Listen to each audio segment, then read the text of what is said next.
This is the fuse, which is still in contact and still good technically, that caused all the problems that you're about to see in this video. This video is going to take just a little bit longer than some of the other ones that I post. This truck, I got a call from a customer saying he was driving it. It's an F-150, 2007, and it broke down on him, just shut off, driving down the road. He waited a few minutes, he cranked it till the battery died, and then AAA come out, they put jumper cables on it, and it started back up. So you're like, well, what could this be? There's a lot of things this could be. We had to start with the basics.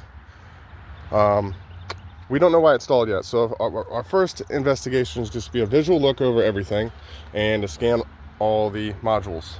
And our initial scan, all right, this vehicle, the initial scan came back with this. It's our Think Tools Pro. We had faults in the 4x4 system, the HVAC, the driver seat module, and the instrument cluster. Communication, a lot of shops are scared of those. Battery voltage, low because he drained the battery, and high. Don't know why it was high. Could have been the initial startup with the dead battery, etc. Anyways, so I'm visually inspecting everything, and I get over here to his battery, and I could literally wiggle this and I'll remove it by hand. So that was loose. It had the washers, the red and green washers underneath. Those are a big no-no. They're there to absorb acid. If you have acid coming out of your battery, you have a problem. Also, they don't allow the battery terminal to seat all the way. Don't buy those. They're sold for like $2. It's a markup by the part stores. Also, I could take the battery and just move it all around. I'm like, what in the world? So I took the cover off, and it had a 7-year-old red top Optima AGM. This truck doesn't come with AGM technology. It comes with lead acid. Can it be used? Yes. Should it be used? No. Charging system's not designed for the resistance of an AGM battery versus a lead acid battery. Will it hurt anything? Probably not. Either way, it was 7 years old. Rule of thumb is 3 years, and you would buy a new battery. Regardless. Maintenance, so you don't stress out the alternator and cost yourself more money and breakdowns. So we buttoned that up thinking there's a possibility it's the problem, but probably not. I gave it back to the customer. Let him drive it, and sure enough, he broke down again. And sure enough, 10-15 minutes pass by, he cranks it up, and it starts up, and he drives it home. So I come back out for day 2. We have no guidance on why this truck is stalling yet. Nothing. No clue. No indication of anything. We had the communication code. We're thinking about that in the back of our mind, but we can't just jump to that. Plus, we need to replicate the problem instead of just guessing. So come back, and this is what we get for fault codes. We get injector faults on all 8 injectors. Engine module relay sent circuit high. That means open, meaning it lost when it was supposed to have power. It was gone. Okay. Fuel pump driver module offline. So we have to think about all of these because this is such an intermittent problem. We weren't going to just jump to this. So I took it for a test drive. It was raining. I'm closed when it rains, but I had the time that day. And I took this thing for a test drive with my scanner. And I did break down. It took about 40 minutes of driving. The diagnostic on this truck probably took 4 or 5 hours, but nobody's going to pay it. It's just something as a shop and a shop owner, we have to eat. So he got the charge for a battery / diag install on the battery, plus the battery, and he's going to get hit with an hour's worth of diagnostic time for the actual repair of this, which is cost $2 or less. It was the repair cost on this, plus the hour of diagnostic time. So I took it for a test drive, and it broke down on me. And so I scanned it, and it came back with the same thing it had before, even though I had erased them.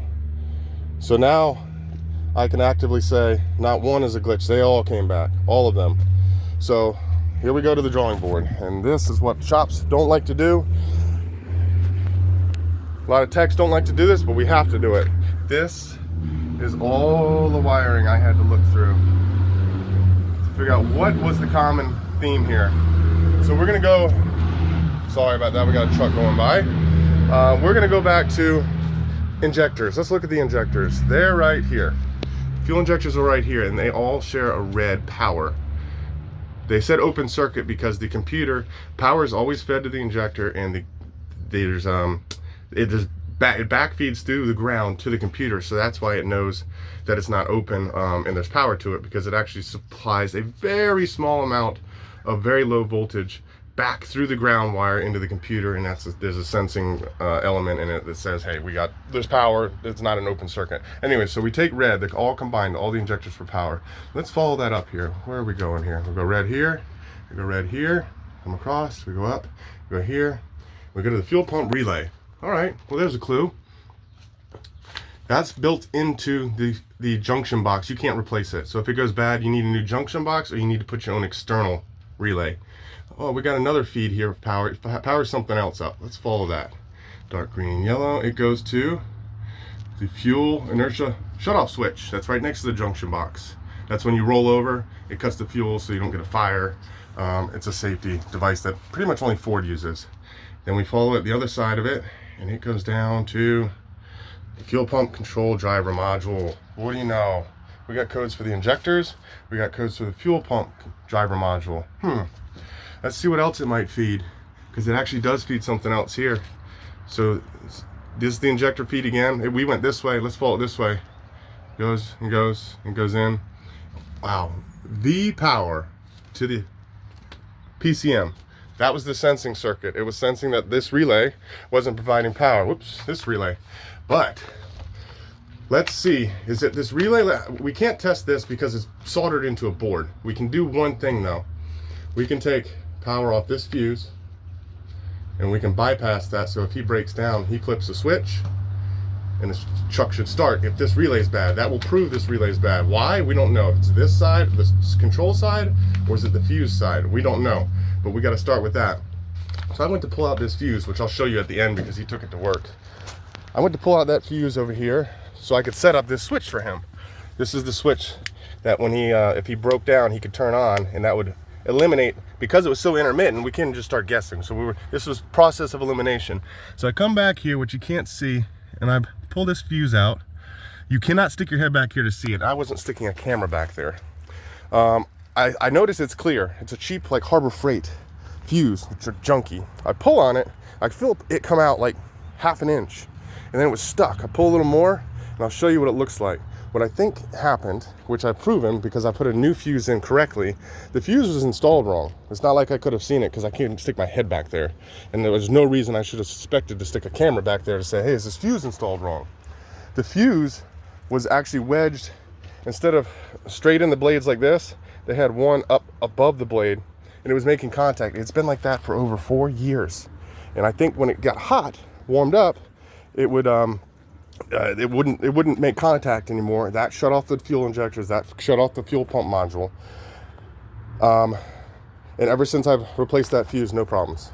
There's a reason that fuse ripped up. I'll show it to you here in a second, but this was a very interesting case study. It's like I said, it took 5 or 6 hours because I had to drive it, had to get it to act up, and now he has driven it now for multiple days, and this is our final results. No more communication codes. There's a P1000, which is, he just hasn't cleared all of the emissions related systems. That's all that means. That's a Ford thing only. It'll be on there for another day or two of driving. But thank you for sticking along this whole time. Like I said, this was a lengthy diagnostic over a fuse replaced before this guy bought the truck. Just put in wrong. It's as simple as that. A lot of shops would have just thrown tons of parts at this thing, and all it was a fuse. Do your diagnostics, read your wiring diagrams, and do the repairs correctly instead of guessing. It is possible. And if you don't know, walk away. Say, I don't know. Maybe somebody else knows. I picked this up off of somebody that said communication codes, I don't do that. And they sent it to me, which I appreciate. But stick along for my next video. They're educational. They're here to also assist. If you have any questions, feel free to call me at 704-900-4567.